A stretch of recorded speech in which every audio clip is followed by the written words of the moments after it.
Process જે થવાની છે તેની તો વાત કરીએ, પણ સૌપ્રથમ આપને જણાવી દઈએ વોલ ગ્રાફિક્સના માધ્યમે કે આખરે કઈ રીતે આ ફારસની ખાડી જે છે તે પાર કરીને ઈરાનના રસ્તે હોર્મુઝ સ્ટ્રેટથી આ જહાજ ગુજરાત પહોંચ્યો છે।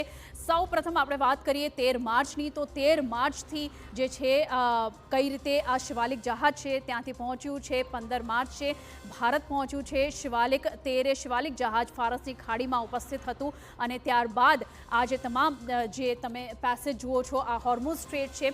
14 તારીખે શિવાલિક જહાજે હોર્મુઝની ખાડી કરી હતી પસાર, ત્યાંથી પસાર કરી હતી અને જે રીતે અત્યારે ઈરાને તમામ જહાજ અટકાવી દીધા છે તે અત્યારે પરિસ્થિતિ જોતા ઓમાનથી અત્યારે પહોંચ્યું છે જહાજ, ઓમાન પહોંચ્યું 15 તારીખે અને ત્યારબાદ જે છે જહાજ અત્યારે ભારત પહોંચ્યું છે। શિવાલિક જહાજ આ પહોંચી ગયું છે અહીંયા। આ તમામ આ જે રૂટ છે આ જોઈ રહ્યા છો ફારસની ખાડીથી ઈરાન, હોર્મુઝની ખાડી અને ત્યારબાદ ઓમાનથી આવ્યું છે ભારત। તો અત્યારે સૌથી મોટા સમાચાર જે છે કે કઈ રીતે યુદ્ધની પરિસ્થિતિ વચ્ચે બારૂદનો દરિયો પાર કરીને શિવાલિક જહાજ પહોંચી ગયું છે ગુજરાત।